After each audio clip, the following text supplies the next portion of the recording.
اعوذ باللہ من الشیطان الرجیم، بسم اللہ الرحمن الرحیم۔ آج ہماری ویڈیو کا موضوع ہے مضمون اردو زبان ضرورت و اہمیت۔ یہ انٹر پارٹ 2 کا مضمون ہے اور سمارٹ سلیبس کا جو حکومت کی طرف سے بورڈ کی طرف سے اس بار دیا گیا وہ اس کا آخری مضمون ہے۔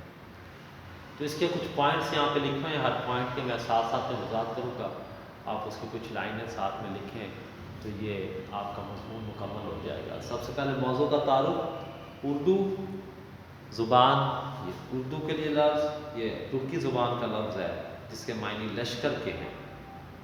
اسے مختلف دور میں مختلف ناموں سے پکارا جاتا ہے،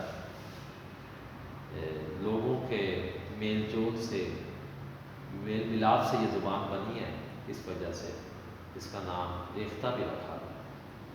کسی زمانے میں لاہوری، کسی زمانے میں ملتانی، ہندوی، ہندی، برج بھاشا، یہ سب مختلف انداز میں ان کے نام رکھے گئے۔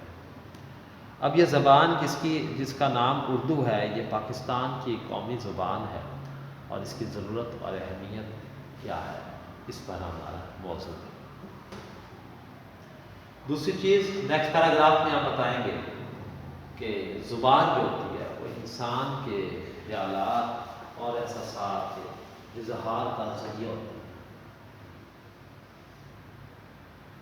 انسان اس کے بغیر، یہ ایک بنیادی ضرورت ہے اس کے بغیر انسان جو ہے وہ اپنے خیالات کو، جذبات کو کسی دوسرے تک نہیں پہنچا سکتا۔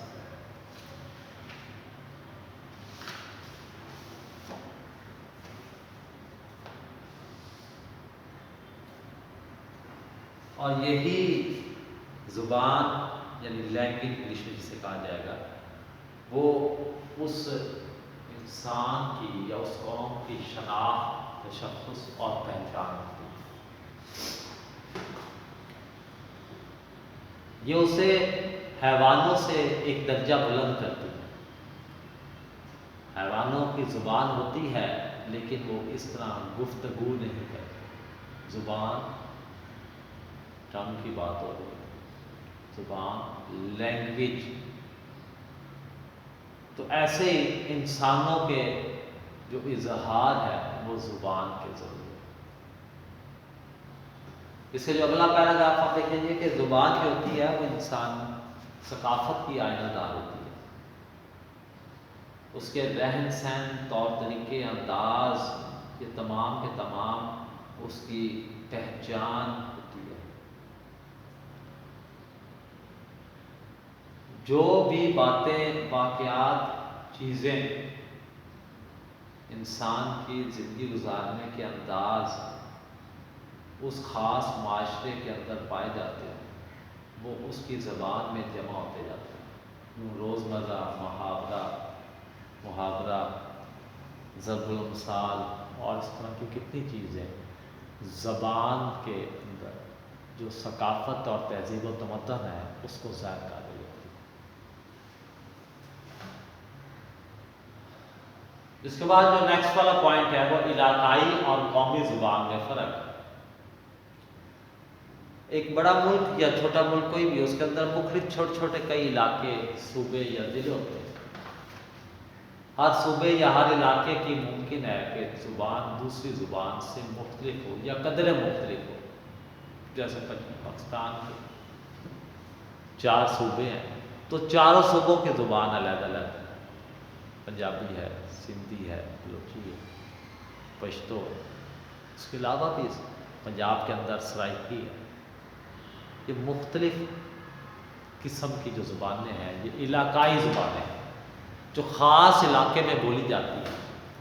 لیکن جب پورے ملکی سطح پر، ملک کی پورے سطح کے اوپر جب اس کو بات کرنی ہوگی، گفتگو کرنی ہوگی یا پیغام کو ایک جگہ سے دوسری جگہ پہنچانا ہوگا تو پھر جو زبان استعمال کی جائے گی وہ قومی زبان، اور پاکستان کی قومی زبان جو ہے وہ اردو ہے۔ اگر اردو زبان کی ترقی، اردو زبان کا آغاز اور تشکیل کے جو مراحل ہیں،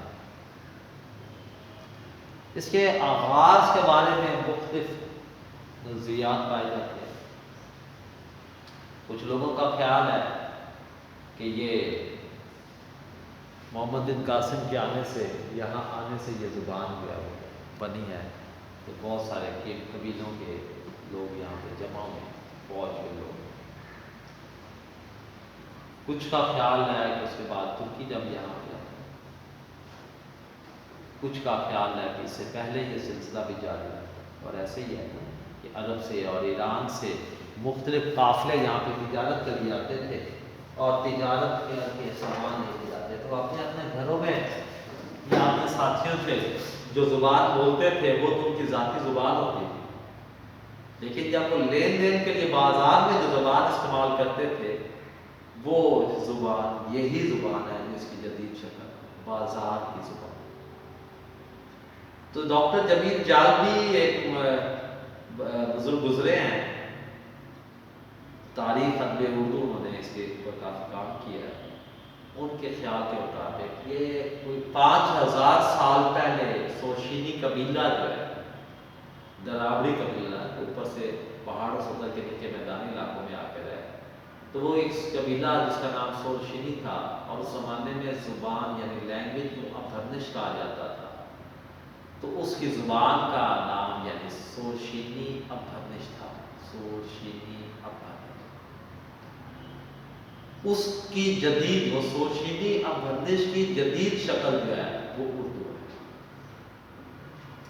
تو یہ مختلف زبانوں میں جو بازار کی زبان تھی، اس کے اندر مختلف الفاظ یہاں کے لوگوں کے، سنسکرت کے، پنجابی کے، ہندی کے، جو باہر سے آتے تھے، فارسی کے، عربی کے، ترکی کے، فرانسیسی زبان کے، بعد میں سب سے آخر میں انگریزی زبان کے، یہ الفاظ اکٹھے ہوتے گئے، جمع ہوتے گئے، اور اس کی جو اردو زبان کی لچک یہ ہے کہ اس تمام الفاظ کو وہ اپنے اندر شامل کر لیتی ہے اور جذب کر لیتی ہے، جو محسوس ہوتا ہے اس کی اپنی زبان ہے، اس زبان کے اپنے الفاظ ہیں۔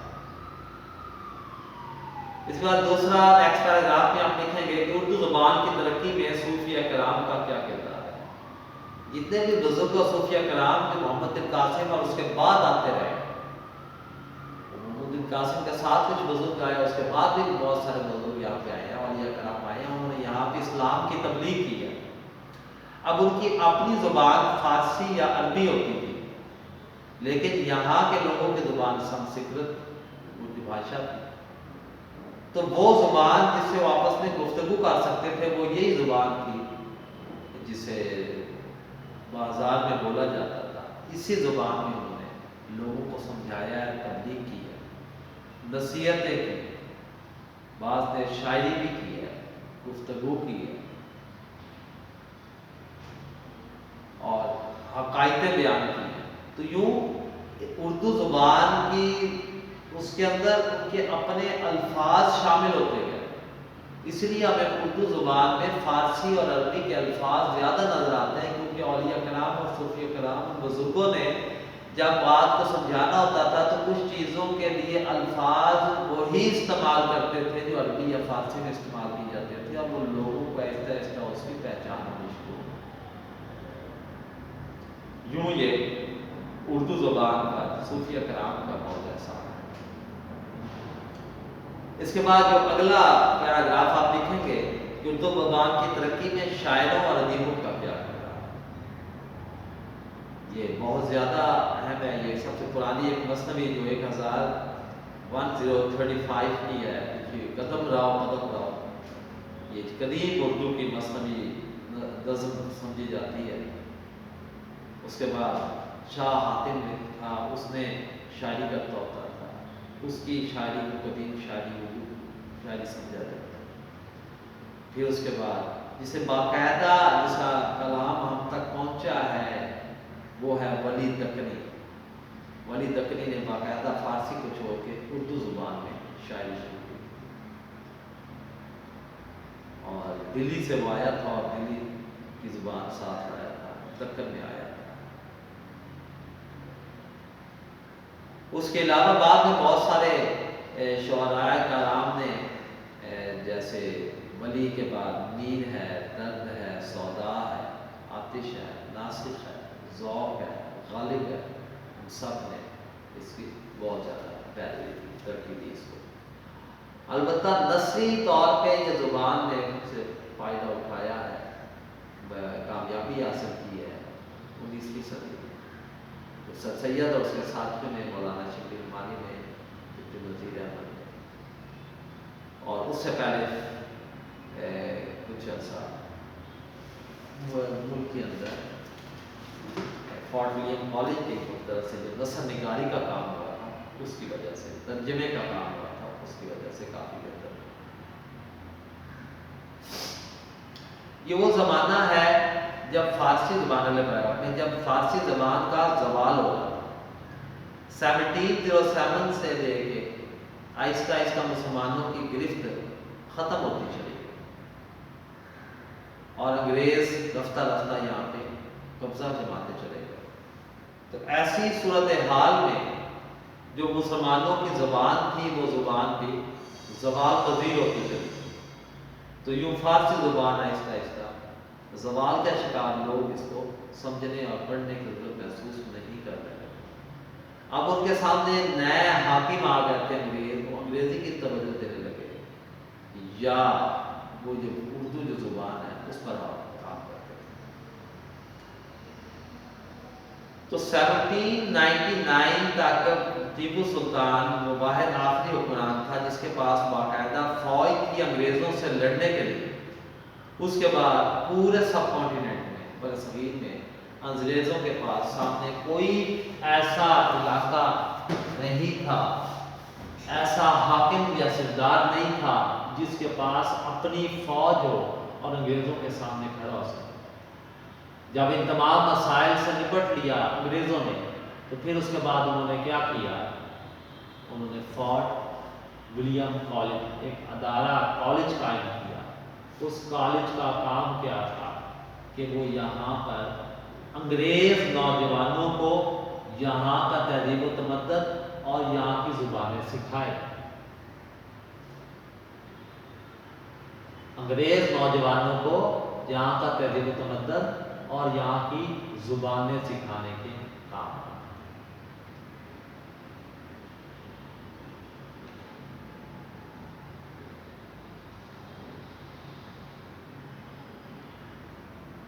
یہ جو فورٹ ولیم کالج ہے، اس کالج نے جہاں پر اور بہت سارے کام کیے، وہاں پر اس نے اہم کام یہ کیا کہ ترجمے کا کام۔ ہندوؤں نے، انگریزوں نے مسلمانوں کی پرانی کتابیں، مذہبی اور غیر مذہبی تمام ثقافتی کتابوں کو فارسی یا عربی سے اردو زبان میں ترجمہ کرایا، اور اسی طرح ان کے سنسکرت اور برج بھاشا اور جو کتنی پرانی کتابیں تھیں ان کو بھی اردو زبان میں ترجمہ کرایا۔ اس کالج کا جو سب سے بڑا فائدہ ہوا وہ اردو زبان کی لغات مرتب کی گئی پہلی دفعہ، اور اس کے ساتھ ساتھ ترجمے کا کام ہوا، تو اس کے اندر بہت زیادہ اور مواد مہیا ہوا۔ لیکن اس کا ایک سب سے بڑا نقصان یہ ہوا کہ اردو اور ہندی تنازع شروع۔ اب یہ ایک زبان جو بازار کی زبان تھی جس میں ترجمہ کرایا گیا، تو وہ کتابیں جو عربی فارسی سے ترجمہ ہوئی ان کے اندر بہت الفاظ ایسے تھے، کچھ ٹرمز ایسی ہوتی ہیں، اصطلاحات جن کو ترجمہ نہیں کیا جاتا، تو یوں اس کے اندر عربی فارسی کے الفاظ زیادہ تھے۔ یوں ہندوؤں کی جو کتابیں تھیں سنسکرت میں یا برج بھاشا میں، وہ جب ترجمہ کی گئی تو ان کی کچھ اصطلاحات و ایڈجیکٹوز لکھی گئی۔ یوں یہ بازاری زبان جو ایک زبان تھی جس زمانے میں اردو مولا اور پھر اردو کہا جانے لگا تھا، وہ اس کے دو ٹکڑے ہوئے اور ایک ٹکڑا بن گیا کہ یہ مسلمانوں کی زبان اردو ہے، اور ایک ٹکڑا بن گیا یہ ہندوؤں کی زبان ہندی ہے۔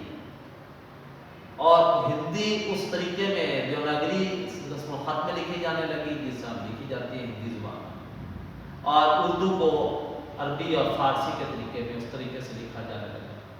جو اردو اور ہندی کی بنیاد پر، زبان کی بنیاد پر 1867 میں پہلی مرتبہ بنارس میں شدید جھگڑا ہوا مسلمانوں اور ہندوؤں کے درمیان، جس پر سر سید احمد خان نے فرمایا کہ یہ پہلی دفعہ میں نے دیکھا ہے کہ یہاں پر دونوں قومیں زبان کے واسطے لینگویج کی بنیاد پر لڑ رہے ہیں۔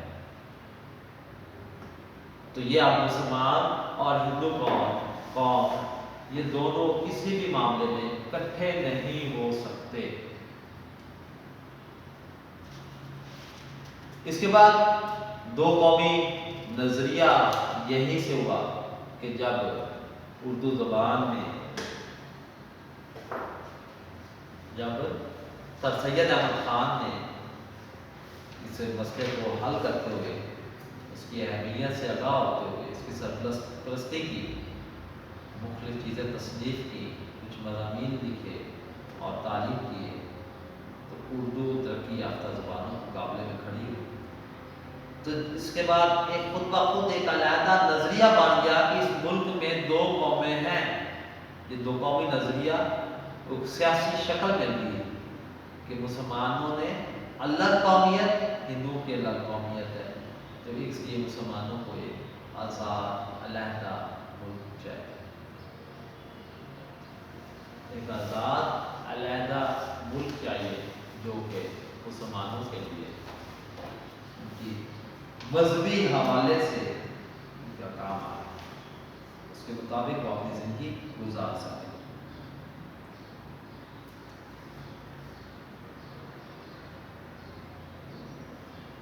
اس کے بعد جب تحریک پاکستان کا معاملہ ہوا تو اس میں بھی جتنے بھی اہم کام ہوئے آزادی کی جدوجہد کے دوران اردو ہی رابطے کی زبان رہی ہے۔ سیاستدان اسی زبان کے ذریعے اظہار خیال کرتے تھے، مقررین اسی زبان کے ذریعے تقریریں کرتے تھے، مفسرین اسی زبان کے ذریعے قرآن پاک کی تفاسیر لکھتے تھے، ادبا اور شعراء اسی زبان میں لوگوں کے دلوں میں آزادی کا جذبہ پیدا کرتے تھے۔ گاندھی سے لے کے نہرو تک، ابوالکلام آزاد سے لے کر مولانا شبیر احمد عثمانی تک جتنے بھی لوگ گزرے ہیں، پھر قائد اعظم اور علامہ اقبال، ان سب نے اسی زبان میں کام کیا ہے۔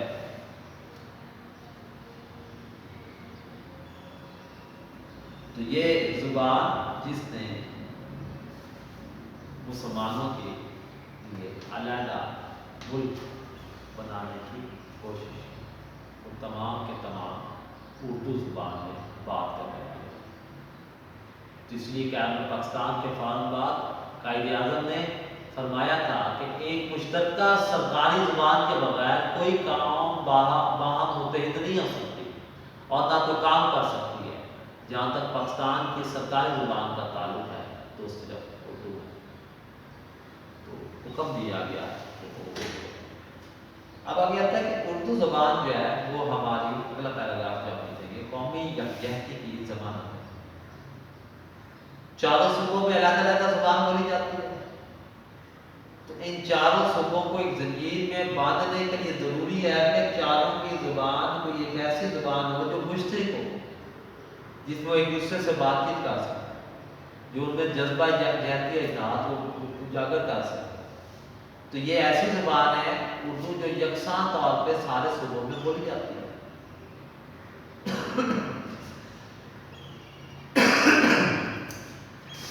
ایک پنجاب کے رہنے پنجابی بولی ہے سندھی، اور ایک سندھی کے لیے پنجابی کی زبان سمجھنا مشکل ہے، اور دوسرے معاملات میں بھی انتشار پیدا ہو سکتا ہے، لیکن اردو ان چاروں صوبوں کو آپس میں جوڑے رہے۔ ماضی میں ایسے بہت ساری مثالیں ملتی ہیں جس کی وجہ سے زبان کے اختلاف نے معاشرے میں خرابی پیدا کی۔ ایک تو زبان کا اختلاف وہ انگریزوں اور مسلمانوں اور ہندوؤں کے درمیان میں تھا، جو 1867 میں کھل کے سامنے اور بنارس کے ہندوؤں نے، انتہا پسند ہندوؤں نے فسادات کا سلسلہ شروع کیا۔ ایسا ہی ایک سلسلہ لڑائی نفرتوں کے بیچ یا زبان کی اختلاف کی بنیاد پر مشرقی پاکستان اور مغربی پاکستان میں بھی کوئی۔ ایک گروہ ایسا تھا جو پاکستان کی قومی زبان بنگالی بنانا چاہتا تھا، اور دوسرا گروہ ایسا تھا جو اس کو پاکستان کی قومی زبان اردو بنانا چاہتا تھا۔ تو یہ بٹوارے کی 1971 میں جو سیاسی اختلاف ہوا ہے، پاکستان کے جو ٹکڑے ہیں، اس کی ایک وجہ قومی زبان کے معاملے میں اختلاف ہوئی۔ اسی حوالے سے کسی نے کیا آپ کو 100% درست کہا، بنگلہ دیش تو کبھی پاکستان تھا لیکن بنگالی کبھی اردو نہ تھی، مطلب انہوں نے اردو کو کبھی قبول ہی نہیں کیا۔ تو یہ زبان میں اختلافات کی وجہ سے پہلے ہی ملک دو حصے ہوا، تو لہذا سالمیت اور یکجہتی کے لیے بھی ضروری ہے کہ پورے ملک میں ایک زبان بولی جائے۔ پھر دوسرا ہمارے معاشرے میں ایک اور مسئلہ ہے کہ وہ لوگ جو کہ حکمران طبقہ ہے، یہ اعلیٰ اداروں پہ عہدوں پہ فائز ہیں، وہ انہوں نے فوری طور پہ انگریزی کو سرکاری زبان کا درجہ دیا۔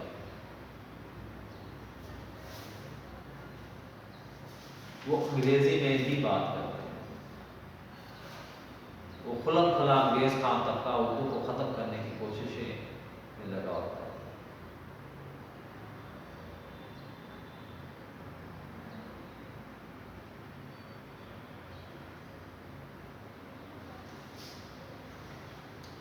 تو انہیں بجائے اس کے کہ قومی زبان پر فخر کریں، انہوں نے عدالتی اور دفتری زبان انگریزی کو رائج کیا۔ ہمارا جو اعلیٰ تدریسی نظام ہے وہ مکمل انگریزی ہے، اور سمجھتے ہیں کہ ہم وہ قوم ہے جو کسی دوسری زبان کو مستعار دے کر اس پر فخر کرتے ہیں، پھر اس میں گفتگو کرتے ہیں، اس میں پڑھتے بھی ہیں، پہلے اس کو سیکھتے ہیں، پھر اس میں آگے پڑھتے ہیں، پھر ہمیں مکمل سمجھ نہیں آتی ہے۔ یہ غلامانہ ذہنیت ہے۔ عام طبقہ حتیٰ کہ معمولی پڑھے لکھے لوگ ظاہر کی اپنی زبان میں گفتگو میں انگریزی کے الفاظ استعمال کرنا ضروری سمجھتے ہیں۔ یہ ہمارے انگریزوں سے مغلوب ہونے کی ایک نشانی ہے۔ وہ اردو میں دستخط ہی کرنا پسند نہیں کرتے۔ عام دکانوں اور ریڈیو والوں کے پر بھی انگریزی کے جملے لکھے ہوتے ہیں۔ تو حالانکہ ہمیں بولنا سمجھنا، اچھا ایک اور بہت مسئلہ ہے کہ انگریزی پڑھنا اور انگریزی بولنے والے شخص کو قابل عزت سمجھا جاتا ہے، جبکہ اردو تہذیب و تمدن اور شائستگی سے علاوت ہے، اردو کی بجائے اس کو حقیر اور ذلیل سمجھا جاتا ہے۔ اب اس میں چین اور جاپان کی مثالیں نہیں ہے کہ چین کی وزیر اعظم ایک دفعہ چوین لائی پاکستان آئے، انہیں انگریزی میں سپاس نامہ پیش کیا۔ اس انگریزی سپاس نامے کا جواب انہوں نے چینی زبان میں کہہ کر دیا کہ چین ابھی بوجھا نہیں ہوا کہ انگریزی پڑھا، حالانکہ وہ چینی بہت اچھی جانتے تھے، وہ انگریزی زبان بھی بہت اچھی جانتے تھے، لیکن اپنے قومی وقار کے خلاف سمجھتے ہوئے انہوں نے اس کا جواب انگریزی میں نہیں چینی میں دیا۔ اور ہم پاکستانیوں نے اپنی قومی زبان اردو میں سپاس نامہ پیش کرنے کے بجائے حاکموں کی زبان انگریزی زبان میں اس کو پیش کیا۔ اسی طرح جاپان میں جب دوسری جنگ عظیم ختم ہوئی اور اس کو جاپان پہ قبضہ کیا گیا، امریکہ اور برطانیہ کا، انہوں نے پوری کوشش کی ہے کہ جاپانی لوگ انگریزی زبان سیکھ لیں، بہت سخت بنیادوں پر انہوں نے اس کام کو سکھانے کی کوشش کی، لیکن جاپانیوں نے انگریزی زبان نہیں سیکھی۔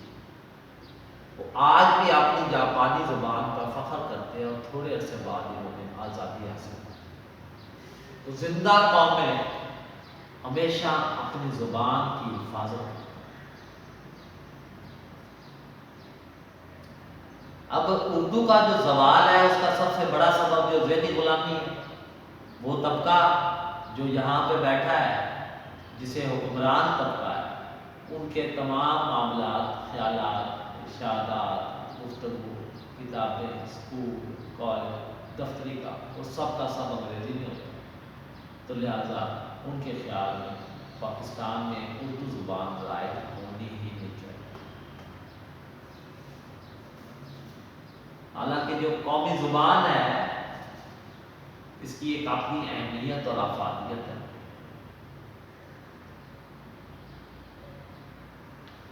اگر کوئی باہر سے ملک کا بندہ آتا ہے تو اپنی زبان میں، قومی زبان میں تقریر کرتا ہے، اور ہم ان کی خاطر انگریزی میں تقاریر کرتے ہیں، انگریزی زبان کا سہارا لیتے ہیں۔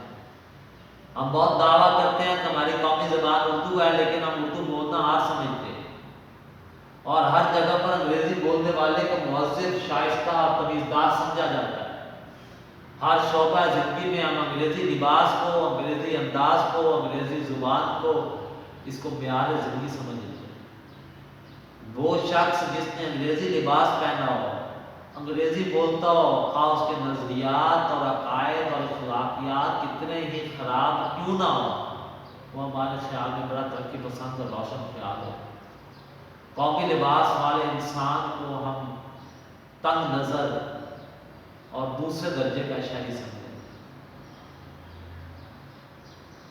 تو یہ قومی زبان کے سوال کی مختلف بات ہے، اس کی اہمیت اور افادیت معلوم ہے۔ پھر دوسرا بڑا مسئلہ کہ ہر صوبے والے اپنی علاقائی زبانوں کا علمبردار بنتے ہیں، وہ سب علاقائی زبانوں کو اردو کے مقابلے میں لا کھڑا کرتے ہیں۔ اب وہ اس بات کو بھول جاتے ہیں کہ پنجاب میں رہنے والے تمام لوگ پنجابی، اور اس کے درمیان باہر سے آئے ہوئے لوگ، اس میں سندھی، بلوچی اور پشتو بھی اور پٹھان بھی ہو سکتے ہیں۔ اب یہاں کے لوگوں کو وہ زبانیں نہیں آتی، وہاں کے لوگوں کو پنجابی نہیں آتی، تو ان دونوں کے درمیان رابطے کی ایک زبان ہے جسے اردو کہتے ہیں۔ تو یہ اردو پوری دنیا کی، پورے ملک کی زبان ہے، سوری پاکستان کی زبان ہے۔ یہ ہر قسم کے مضامین اس میں پائے جاتے ہیں، اس میں معاشرتی، معاشی، تعلیمی، سائنسی، مذہبی، ثقافتی، ہر قسم کے مضامین یہاں پر ہیں۔ حیدرآباد دکن کی اردو یونیورسٹی جامعہ عثمانیہ نے برسوں پہلے ہر قسم کی اصطلاحات کا اردو میں ترجمہ کر دیا، وہاں پہ اردو میں ہی تعلیم دی جاتی ہے۔ یونیسکو نے دنیا بھر کی زبانوں کے جو اعداد و شمار جمع کیے ہیں، اس میں اردو تیسرے نمبر پر ہے۔ اردو زبان نہایت آسان اور میٹھی زبان ہے، آرام سے لوگ اس کو سیکھ لیتے ہیں۔ جتنا سرمایہ مذہبی حوالے سے اردو میں ہے اسلام کا، اتنا کسی اور زبان میں نہیں۔ اس وجہ سے زبان کا انسان کے کردار پر بھی گہرا اثر ہے۔ جو بات انسان نے زبان سے سمجھائی نہیں جا سکتی، اپنی زبان میں سمجھائی جا سکتی ہے، وہ کسی اور زبان میں نہیں سمجھائی جا سکتی۔ افسوس ہے کہ ہم پرائی زبانوں پر، یعنی انگریزی پہ خاص طور پہ فخر کرتے ہیں اور اپنی زبان کو برا سمجھتے ہیں۔ اس سے ہمارے اندر دوغلا پن، خرابی، نکما پن، سستی، کاہلی، اس طرح کی بیماریاں اور اخلاقی بیماریاں پیدا ہوتی ہیں۔ ہمیں چاہیے کہ ہم اردو زبان کو ذریعہ تعلیم بنائیں، چھوٹے درجے سے لے کے ابتدائی پرائمری درجے سے لے کے اعلیٰ درجے تک تمام کی تمام تعلیم کو اردو زبان میں ہونا چاہیے۔ انگریزی کو بطور زبان تو پڑھایا جانا چاہیے، لیکن انگریزی میں تمام مضامین نہیں ہونے چاہیے۔ اس سلسلے میں حکومت کو اور متعلقہ اداروں کو اپنی ذمہ داریوں کو ادا کرنا چاہیے۔ دوسرا، اردو زبان کو دفتری زبان بنانا چاہیے۔ دفتر کی زبان آج بھی انگریزی ہے، پاکستان بننے کے 70-80 سال بعد بھی انگریزی زبان ہے۔ پاکستان کا زیادہ تر طبقہ جو ان پڑھ ہے، وہ انگریزی زبان کو جانتا ہے، تو اسے معلوم ہی نہیں ہوتا کہ کیا لکھنا ہے یا کیا کرنا ہے، جو نوٹس آیا ہے یا پیغام آیا ہے، یہ بات لکھی ہوئی ہے، اس میں کیا بات ہے۔ اگر یہ زبان دفتری زبان اردو ہو جائے گی تو عوام کے بہت سارے مسائل حل ہو جائیں گے۔ اسی طرح عدالتی زبان کو اگر بنایا جاتا ہے تو یہاں پہ لوگوں کو پتہ ہی نہیں ہوتا کہ جو کیس وہ لڑ رہے ہیں وہ کیا، اس میں کیا اہم باتیں کی جا رہی ہیں، کیا موقع مناسبت کے حساب سے کیا حکمت عملی اختیار کی جا رہی ہے، کون کون سی دفعات لگائی جا رہی ہے، کس چیز کو بنیاد بنایا جا رہا ہے، کیونکہ زبان مختلف ہے، اور پھر وہ انتہائی ٹیکنیکل زبان ہوتی ہے، اور پھر غیر زبان۔ تو حکومت کو چاہیے کہ اپنی ذمہ داریوں کو پورا کرے، اور پاکستان کی جو ایک قانون پاس ہوا تھا کہ 1980 تک تمام تعلیمی اداروں میں اور حکومتی اور عدالتی زبان اردو ہو جائے گی، اس پر عمل کرے۔ پھر شاعروں اور ادیبوں کی ذمہ داری ہے کہ لوگوں کو رجحان پیدا کریں کہ وہ اردو کو زبان میں پڑھیں، لکھیں اور سمجھیں، اور اس میں اتنا مواد مہیا کریں کہ انہیں اسی زبان کے اندر اپنی تمام چیزیں میسر ہو جائیں۔ میڈیا کی ذمہ داری ہے کہ وہ جتنے اشتہارات دیتے ہیں، جو باتیں کرتے ہیں، جو نیوز چینل اپنے نام رکھتے ہیں، جو پروگرام کے نام رکھے جاتے ہیں، ان کو اردو میں رکھیں، وہ الفاظ ان کی املا درست رکھا کریں، کیونکہ اگر املا یہاں پہ رومن اردو میں لکھا ہوتا ہو، اس کی بجائے وہ اردو رسم الخط میں لکھیں۔ تو میڈیا کی ذمہ داری ہے کہ وہ اس کا پروگرام کی، اس کے الفاظ کے ادائیگی، اس کا تلفظ اور اس کے ساتھ ساتھ اردو بولنے کا اہتمام کرے، ایسے پروگرام آنیئر کرے، یعنی کہ لوگوں کو پھیلائے کہ لوگ اس کو عمل کریں اور اردو کی طرف داخل ہوں۔ والدین کی ذمہ داری ہے کہ وہ اپنے بچوں کو جہاں پر انگریزی میں کامیاب ہوتا دیکھنا چاہتے ہیں، انگریزی پڑھانا چاہتے ہیں، انگریزی کے لیے مختلف انداز ان کے محنت کرتے ہیں، ایسے ہی اردو میں بھی کریں تو کم محنت سے زیادہ مقام اور مرتبہ حاصل کریں۔ اور سب سے اہم تعلیمی اداروں کی ذمہ داری ہے کہ بچوں کو جو خطوط لکھتے ہیں، جو نوٹس دیے جاتے ہیں، جو اور باتیں کی جاتی ہیں، جو امتحانات ہوتے ہیں، جو مضامین پڑھائے جاتے ہیں، وہ سب کے سب اپنی قومی زبان میں ہونے چاہیے، کیونکہ یہاں پہ بہت سارے تعلیمی ادارے جو پرائیویٹ انگریزی میڈیم اسکول ہے، وہاں پہ اردو زبان بولنا منع ہے، آپ اپنی قومی زبان میں گفتگو نہیں کر سکتے۔ تو آخری پیراگراف جو آپ لوگوں نے لکھنا ہے وہ حاصل کلام کے طور پہ کہ اگر ہمیں پاکستان اپنے وطن کی سالمیت چاہیے، اگر ہم چاہتے ہیں کہ ہمارا ملک ترقی کرے، تمام لوگوں کے درمیان فکری ہم آہنگی ہو، میں سالمیت ہو، یکجہتی کا احساس پیدا ہو، ہمیں اگر قومی تشخص برقرار رکھنا ہے، ہمیں نظریہ پاکستان سے ہمیں مخلص رہنا ہے، اگر ہم نے ملک کے اندر سے صوبائی تعصب اور لسانی نفرت کو مٹانا ہے، ہمیں ہر حال میں انگریزی زبان اور انگریزی تہذیب و تمدن کے چنگل سے نکلنا ہوگا۔ ہمیں قائد اعظم اور علامہ اقبال کے تصورات، خواہشات اور نظام کے مطابق اپنے آپ کو مضبوط کرنا ہوگا، اور اپنی قومی زبان کو قبول کر کے اس کے تمام ایسے اقدامات کرنے چاہیے پڑیں گے جو اس کو واقعتاً قومی زبان بنانے کے لیے ضروری ہے۔